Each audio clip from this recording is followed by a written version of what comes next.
Para sa kanya, pagpatay na siya, gawin na natin samantalang siya'y buhay.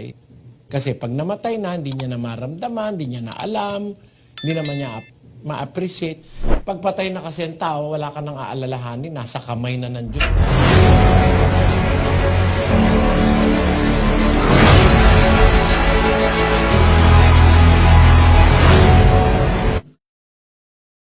Pwede naman yun kung pang tao pag-uusapan, okay lang yun dahil kinagawian ng tao yung mag-alay ng bulaklak sa patay. Pero kung sa Biblia natin itatanong, ganito ang ating mababasa sa Ecclesiastes 9:5 hanggang 6. Sapagkat nalalaman ng mga buhay na sila'y mga mamatay, ngunit hindi nalalaman ng patay ang anumang bagay, ni mayroon pa man silang kagantihan, sapagkat ang alaala sa kanila ay nakalimutan. Yung ekang buhay, alam nila na sila'y mamamatay. Pero yung patay, hindi nila alam ang anumang bagay. So, kahit na lahat ng pinakamagagandang bulaklak ang ialay mo, hindi na alam nung patay yun . Hindi niya nga mararamdaman man lang i-appreciate niya yun . Kahit yung pinakamalaking kandilang maganda. Nakakita ko ng magandang kandila, 7,000. Yung mga bulaklak pa, ang daing mga ginto pang mga palamuti.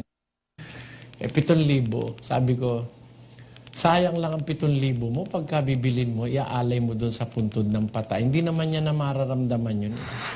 Ang aral kasi ng Diyos, habang buhay yung tao, mahalin mo na. Pakita mo na lahat ng pagmamahal sa tatay mo, sa nanay mo. Pero pagdating na namatay na, hindi na nila mararamdaman yun . Wala ka nang magagawa ron sa na mararamdaman pa nila, maa-appreciate nila. Kaya ang sabi sa 6, tuloy natin. Maging ang kanilang pag-ibig, gaya ng kanilang pagtatanim, at ng kanilang pananaghili ay nawala ngayon. Nawala man silang anumang bahagi pa na magpakailanman sa anumang bagay na nagawa sa ilalim ng araw. Wala na pala silang bahaging anuman sa anumang ginagawa sa ilalim ng araw. So wala na tayong magagawa para sa kanila. Nothing can be done to a dead man or to a dead person. At alam mo, separate na yung daigdig ng patay at saka ng buhay. Ang kanilang alaala, nawala na. Yung pagtatanim nila, yung pag-ibig nila, yung kanilang pananaghili, wala na. Wala na silang anumang bahagi pa magpakailanman sa anumang bagay na nagawa sa ilalim ng araw. So it will be just a waste of time, money, effort, etc. Na maglagay ka pa ng bulaklak. Pagkapatay na ang tao, ipagpasa Diyos na natin. Pero lahat ng gagawin natin para sa Kanya, pagpatay na siya, gawin na natin samantalang siya'y buhay. Kasi pag namatay na, hindi niya na maramdaman, hindi niya na alam, hindi naman niya ma-appreciate. Pagpatay na kasi ang tao, wala ka nang aalalahanin, nasa kamay na ng Diyos ang pagpapasya sa kanya . Sabi dun sa 12 Gs ng Job, nasa kamay niya ang kaluluwa ng bawat bagay na may buhay at ang hininga ng lahat ng mga tao.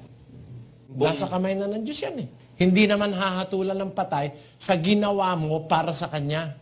Hahatulan siya sa ginawa niya. 20:12 ng Apokalipsis. At nakita ko ang mga patay, malalaki at maliliit, na nangakatayo sa harapan ng luklukan, at nangabuksan ng mga aklat, at nabuksan ng ibang aklat, na siyang aklat ng buhay. At ang mga patay ay hinatulan ayon sa mga bagay na nasusulat sa mga aklat, ayon sa kanilang mga gawa. Kita mo yan? Hahatulan yung mga patay ayon sa kanilang ginawa. Kung ano yung ginawa nila, di mo na mababago yun. That's final, Brother Josel, no? Ayun. Kaya doon sila hahatulan. Wala ka nang magagawa para sa kanila. Dahil unang-una, hahatulan sila sa kanilang gawa. Hindi sa ginawa ng iba para sa kanila. Kasi hahatulan yung patay doon sa ginawa niya. Pag siya'y haharap sa hukuman ni Kristo, yung kanyang ginawa ang pananagutan niya sa Diyos. Kaya samantalang buhay pa ang tao, doon mo mahalin, doon mo turuang gumawa ng mabuti, doon mo ituwid, kasi doon mo siya paalalahanan, kasi maaaring habang buhay siya, makapagbago pa siya, no? Pero pag patay na, naku po, kahit sino pang Poncio Pilato ang hatawagin mo, Ay, nako. Wala nang mangyayari. Sabi ng Biblia. Pagka namatay na siya, pinal na yon. That is his final or her final destiny. Doon na siya hahatulan. Yan po ang sabi sa Biblia, mga kababayan.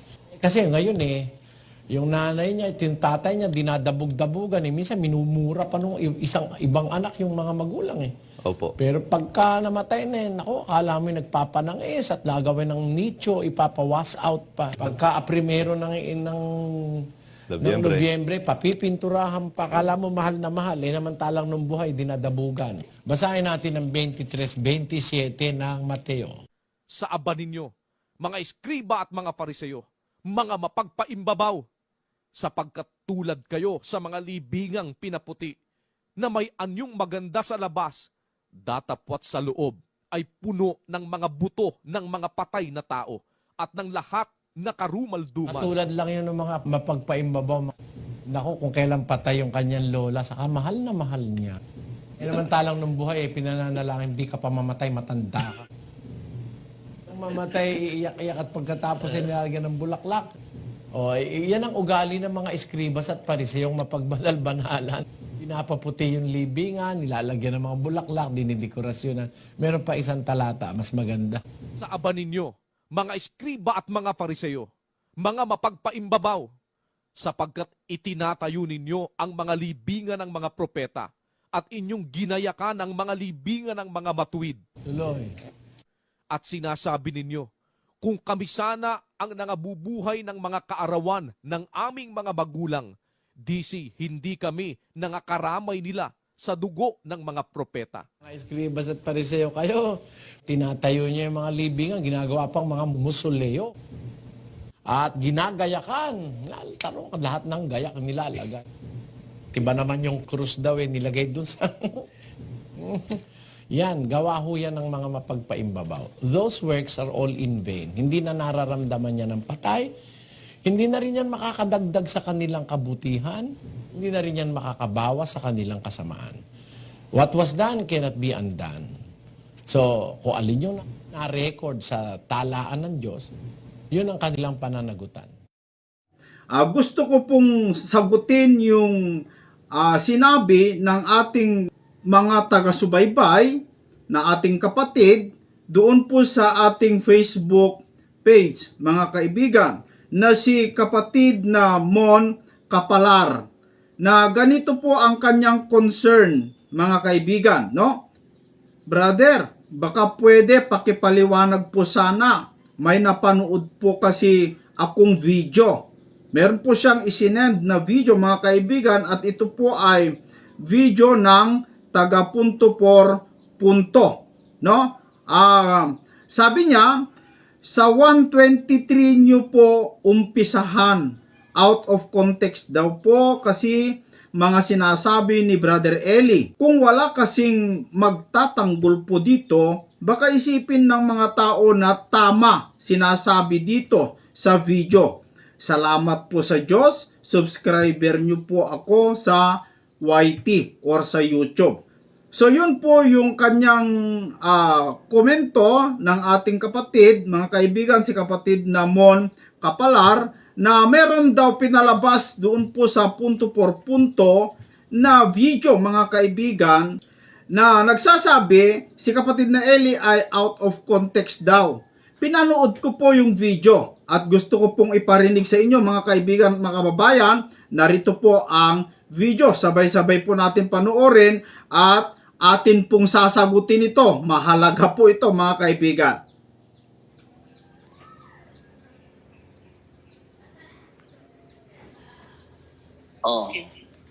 Sister, may share po ako, pareho yan, kapatid mismo ng misis ko po dito, no. Nasa Pilipinas sila, dating daan, so kay Eli Soriano. So dito, mga kaibigan, mayroon pong nagtanong doon po sa punto por punto na kung meron pa po bang magagawa ang mga buhay sa mga patay. Heto ang sagot ng taga punto por punto sa nagtanong. Eli Soriano. Ngayon, tama-tama po yung sitwasyon nyo. Ito na kakataon nangyari. Ang sabi kasi ni Mrs. po, 2 days ago lang, bagong-bago lang po ito kaya napakalagay matuto para mas may panlaban tayo. Ang sabi niya, dati, every year po yan, pumupunta sila sa nanay nila, nanay ni Mrs. po. So yung mga kapatid na sa Pilipinas, ayaw nang dumalaw. So halos dating daan na kasi. So ngayon, ayaw pumunta sa sementeryo. Ngayon, eto pa, no, sinabi ng Mrs. ko po, tinext niya, dalawin mo naman si nanay, si ate, pati po yung ate nila kamamatay lang. Aba, ayaw nang dalawin. Ngayon, ang ginawa pa, nag-send sila ng, eto po yung nakakatuwa dito, nag-send sila ng video ni Brother Eli. Pag-send niya kay Brother Eli, kailan na to? 2 days ago lang, kaya natawa ako. Pag-send, kahapon lang daw. So ngayon, nung pag-send po niya, pinarinig sa akin ni Sister Y. Ang ni Brother Eli, ang tuligsa niya, wala ka nang magagawa, mga patay na yan. Sabi niya, wala daw magagawa pagpatay. Ngayon, ang ginawa po nagpa-party-party na nga sila doon pero hindi sila pa rin. Hanggang ngayon po, hindi pa sila pumupunta sa sementeryo. Dahil nga dating daan sila, yun ang niya. Alam niyo po, ito yung nangyari dahil ako, siyempre kabisado ko paano sagutin dyan. Okay, pakisabi mo, sabi ko, ito yung talata. Yung Ecclesiastico chapter 7 verse 33 na may magagawa ka sa mga patay. Ang ginawa po ni Mrs. Sinend niya yun. Ate, biblical po ito kasi sabi ni Brother Eli, wala kang magagawa sa patay. So, nung pinabigay ko po yung talatang yon, maniwala po kahit hindi, itong dating daan na kapatid niya, kahapon lang po ito nangyari.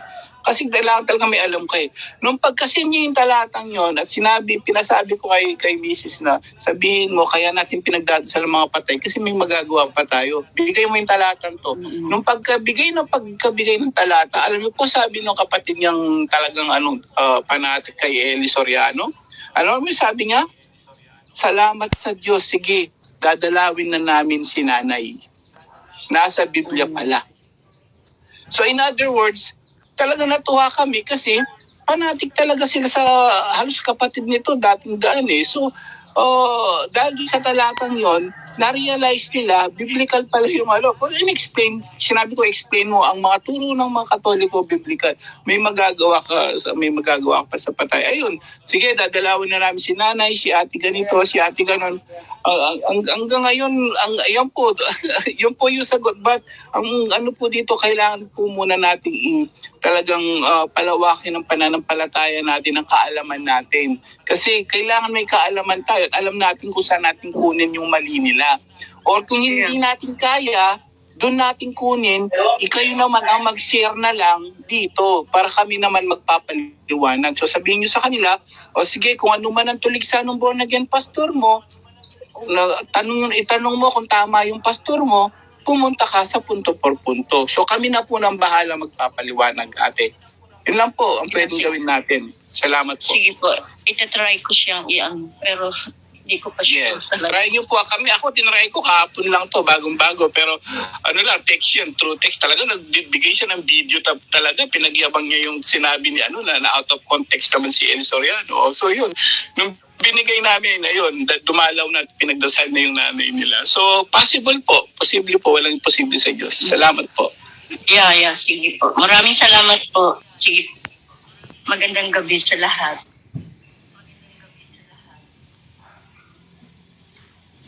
So, ayan po mga kaibigan, ang sinabi ng mga taga punto por punto na ang kapatid na Eli ay out of context, mga kaibigan, kung ituloy po natin yung video, no? Ang kapatid na Eli ay out of context daw yung kanyang mga sinasabi at puro daw out of context. Medyo natawa ako dito kay Brad Jando, no, mga kaibigan, na sinasabi niya yung mga sinasabi daw ng ating kapatid na Eli o ipinapangaral, puro, sabi niya puro daw out of context. At sabi nga doon po sa sumagot doon sa tanong, mga kaibigan, ano, yung nagtanong, mga kaibigan, ay ang reklamo niya, mga kapatid, kung meron pa po ba magagawa ang tao sa mga patay. So ibig sabihin, meron po kasing aral o doktrina ng mga Iglesia Katolika, mga kaibigan, na ipagdasal ang mga patay para mula purgatorio mapunta sa langit. Yun po kasi ang kanilang doktrina. At kung napansin ninyo, meron pong ibinigay na talata, itong taga punto por punto doon sa kamag-anak niya daw, mga kaibigan, na panatiko kay kapatid na Eli. At yung kanyang talata na ibinigay ay yung Ecclesiastico chapter 7 verse 33. Ganito po ang mababasa doon po sa kanyang sinabi, no? Sabi niya, magmagandang loob ka sa mga buhay at huwag mong ipagkait ang tulong mo sa mga patay. So, ayon dito sa talata na sinabi ng taga punto por punto, doon sa panatiko daw sa ating kapatid na Eli, abay naliwanagan at nakita niya, biblical pala, meron pala po tayong magagawa para sa mga patay. Alam niyo mga kaibigan, mga kapatid, natutuwa po ako dito at natawa doon po sa paliwanag itong taga punto por punto na meron daw magagawa ang mga buhay sa mga patay. Yung sinabing talata, mga kaibigan, hindi po kasali o hindi po kasama dito sa banal na kasulatan. Mga kaibigan, kasi yung Ecclesiastico, hindi kasali yan sa Biblia, mga kapatid. Yan ay wala po sa banal na kasulatan, doon lamang po sa Biblia ng Katoliko makikita yan.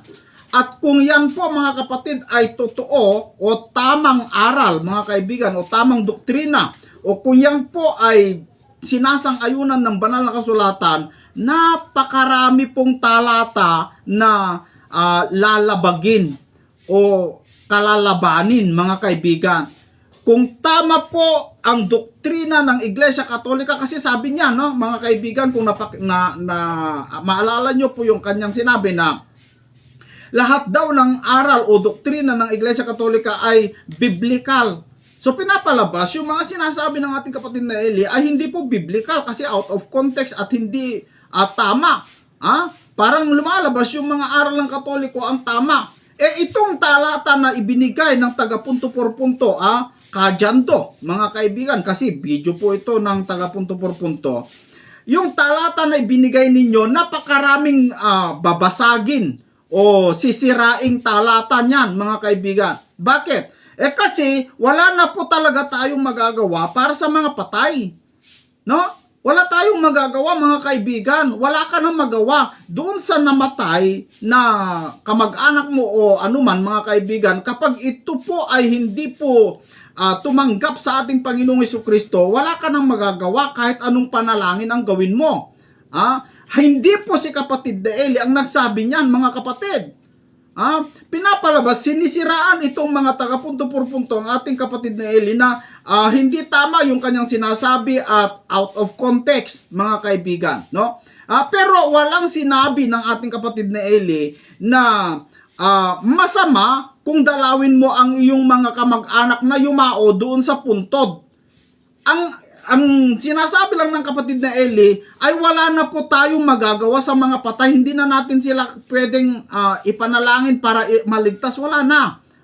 At hindi yan sinabi ng kapatid na Eli, kundi binasa lamang po niya sa banal na kasulatan.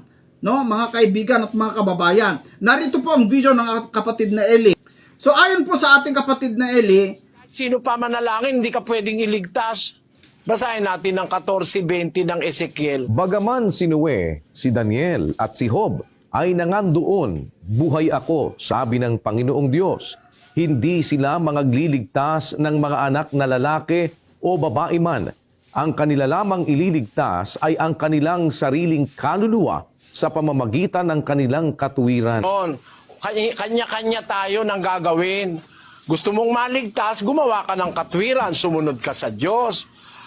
Ang ama susunod sa Diyos, ang anak susunod sa Diyos.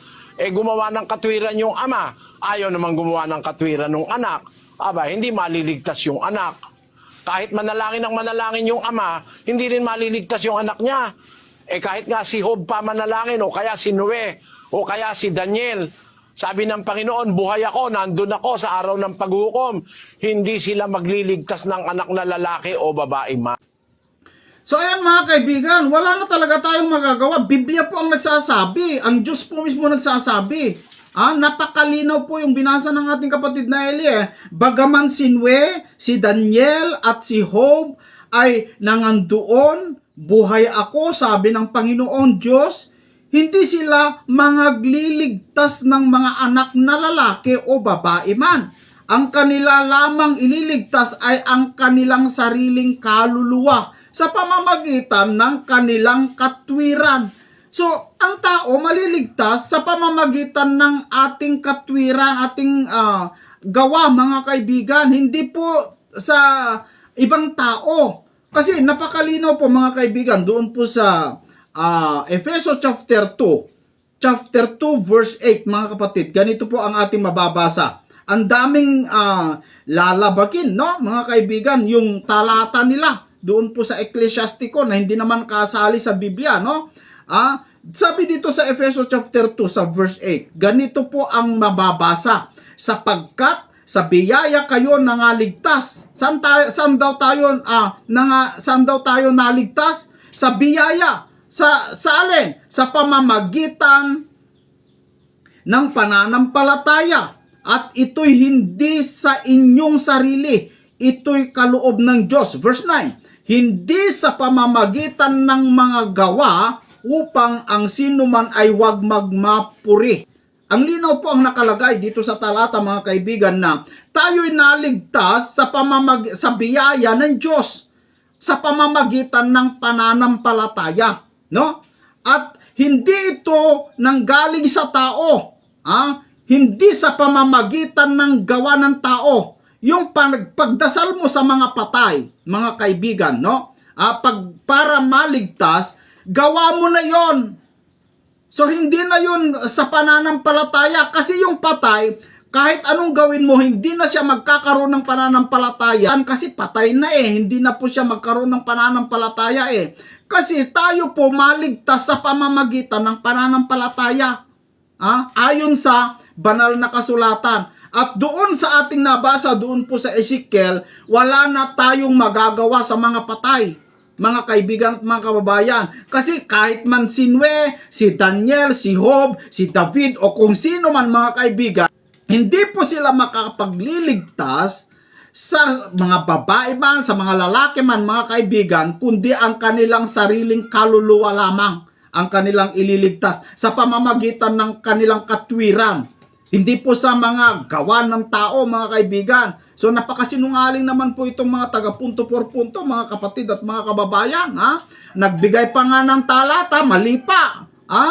Mali pa. Bakit? Kasi hindi kasali yan sa banal na kasulatan. Kahit tignan nyo yung Biblia ninyo, wala yan. Talata na yan, mga kaibigan. Yan ay mahahanap nyo lamang po doon sa Biblia ng Katoliko. Na yun po ay napakaraming, alam nyo kung bakit hindi inilagay sa Biblia yan, mga kaibigan? Dito sa ating mga Biblia, sa original na Bible, mga kapatid. Kasi ang daming talatang labagin. Sabi na Apostol Pablo, tayo'y nangaligtas sa pamamagitan ng pananampalataya. Paano ka magkaroon ng pananampalataya? Mga kaibigan, ganito po ang sabi ng ating Apostol Pablo dito po sa Roma Kapitulo 10 sa versikulo 17. Napakalinaw po kung paano po tayo magkaroon ng pananampalataya. Sabi dito, kaya nga ang mga paniniwalay o ang pananampalataya nanggagaling sa pakikinig. At ang pakikinig ay sa pamamagitan ng salita ni Kristo. Saan daw maggagaling yung pananampalataya? Sa pakikinig. Tanong, yung namatay, nakakarinig pa ba yun, mga kaibigan? Meron pa bang napapakinggan para magkaroon siya ng pananampalataya? Wala na patay na nga Kaya nga wala ka nang magagawa sa mga patay. Dahil patay na, hindi na sila makakarinig pa ng aral ni Kristo. Bakit? Kasi patay na sila. Ang kaligtasan po mga kaibigan, ayon po sa Efeso chapter 2, verse 8 hanggang 9, sa pamamagitan ng pananampalataya. Paano ka magkaroon ng pananampalataya? sa pamamagitan ng pakikinig. Para magkaroon ka pala ng pananampalataya, mga kaibigan, ay dapat makinig ka sa aral ni Kristo. At kapag nakarinig ka ng aral ni Kristo at ginawa mo yon sa pamamagitan ng matuwid na katwiran, ayun, magkaroon ka ng kaligtasan. Napakasinungaling naman itong mga taga-punto-por-punto. Ang daming ililigaw nito, mga kaibigan at mga kababayan. No? Sumagot pa sila ng katanungan, ang layo pa. Sige nga mga kapatid na taga-punto-por-punto, sagutin nyo nga ito, paano ang tao magkaroon ng pananampalataya na siyang susi ng kaligtasan? Di ba? Sa pamamagitan ng pakinig. Tanong ko, yung mga patay, nakakarinig pa ba yon, mga kaibigan? O kayong mga nakikinig na hindi po sang-ayon sa akin, mag-isip lamang po kayo, lawakan ninyo yung kaisipan ninyo, mga kaibigan. Palawakin lang natin, buksan natin ang ating mga puso, buksan natin ang ating mga mata. Mga kaibigan, wag po tayong magpabulag sa Diyos ng mundong ito. Wag po tayong magpabulag. Buksan natin ang mga isip, mga mata, mga kaibigan, na ang kaligtasan sa pamamagitan ng pananampalataya. At kung paano ka magkaroon ng pananampalataya sa pamamagitan ng pakikinig. Alin pakinggan natin? Punto por punto? Ay nako, katarantaduan ang mapapakinggan mo dyan, mga kaibigan, no? Wala kang matututunan dyan na tamang kaliwanagan, mga kaibigan. Mas maganda, manood na lamang po kayo dito sa Expose the Truth o sa mga video ng ating kapatid na Eli para mabuksan ang iyong pagkaunawa. May magagawa pa sa mga patay. Anong magagawa mo sa mga patay? Mga kaibigan, sabi nga, ang Diyos nga mismo ulitin niya natin, basahin doon po sa binasa ng ating kapatid na Eli, doon po sa Ezekiel chapter 14 verse 20. Bagaman si Noe at si Daniel at si Job ay nangandoon, buhay ako, sabi ng Panginoong Diyos.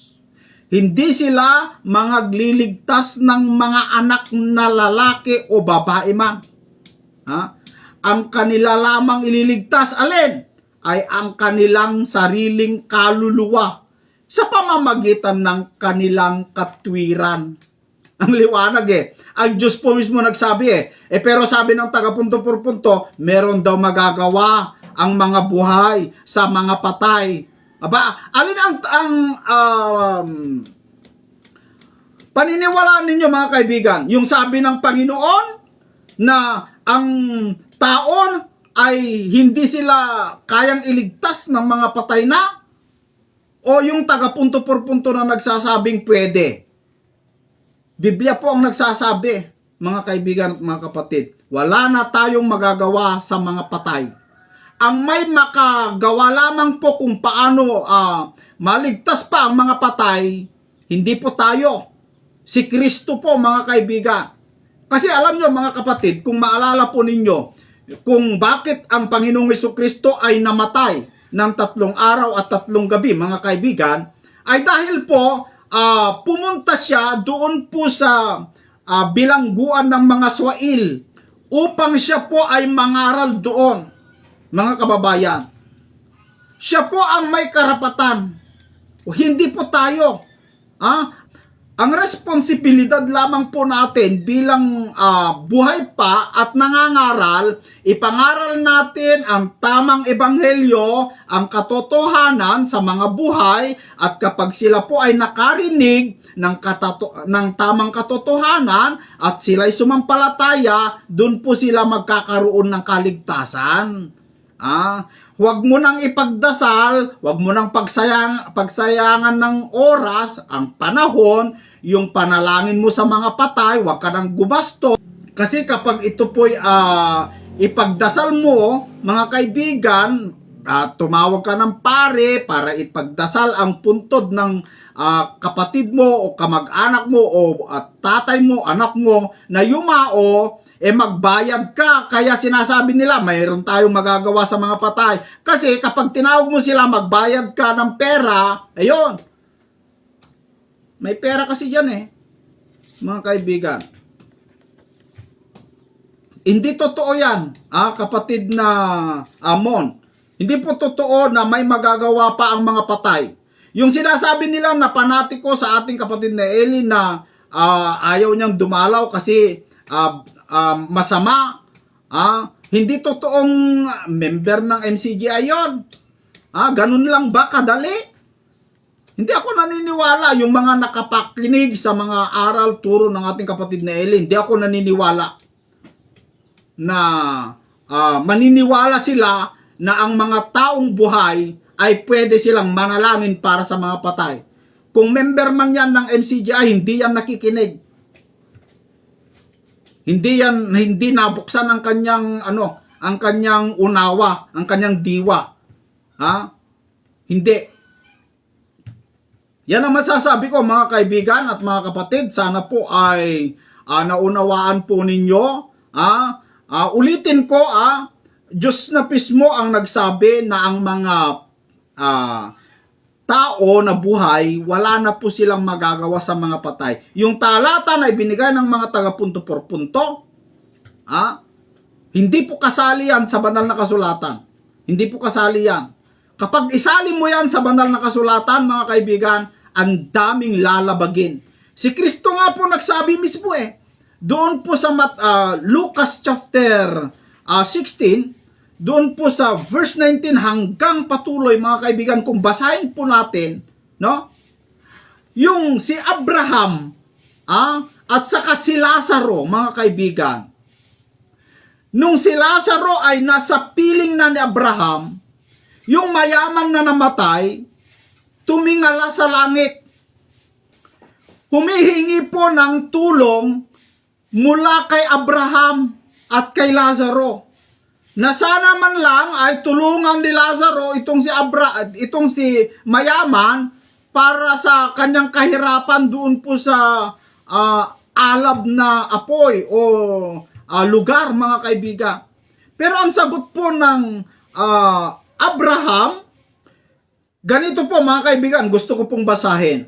At sa Hades na nasa mga pagdurusa ay itiningin yung mayaman, itiningin niya ang kanyang mga mata at natanaw sa malayo si Abraham at si Lazaro ay nasa kanyang sinapupunan.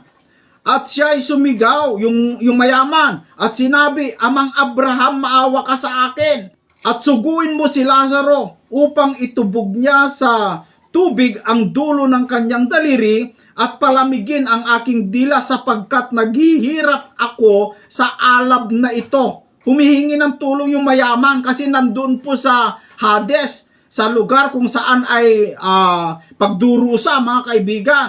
Na ito ay sabi ni Cabornok, ito daw yung purgatorio na pwede daw mapunta sa langit yung mga nandun. Tignan niya natin, tuloy natin ang pagbasa. Datapwat, sinabi ni Abraham, Anak, alalahanin mo na ikaw ay tumanggap ng iyong mabubuting bagay sa iyong pamumuhay. At si Lazaro sa gayon ding paraan ay masasamang bagay. Datapwat, ngayon ay naaaliw siya rin at ikaw ay nasa kahirapan. 26. At bukod sa lahat ng ito, sabi ni Abraham, ay may isang malaking bangin nakalagay sa pagitan namin at ninyo upang ang mga mag-ibig tumawid buhat dine hanggang sa inyo ay hindi maaari at gayon din walang makakatawid mula riyan o mula diyan hanggang sa amin.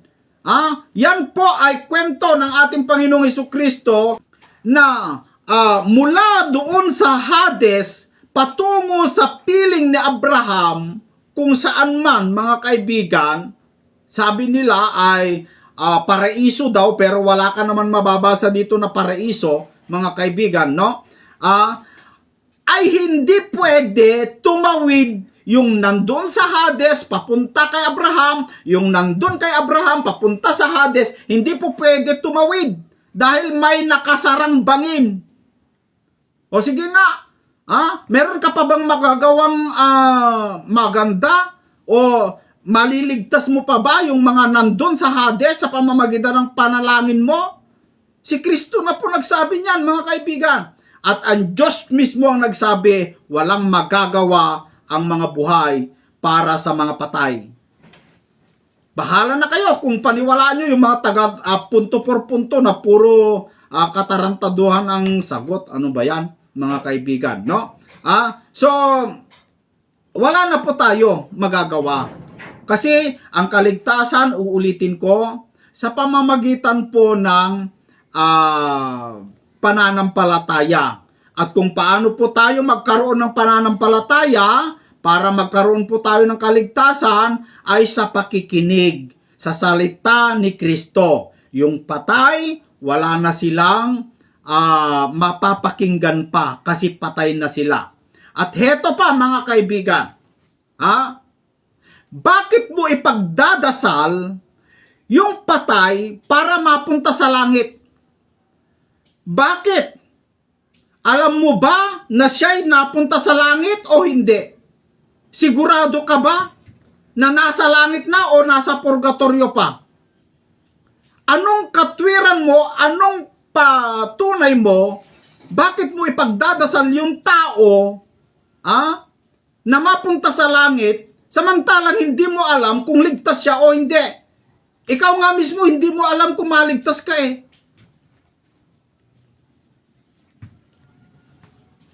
So yung ganyang bagay mga kaibigan, parang paghatol yan.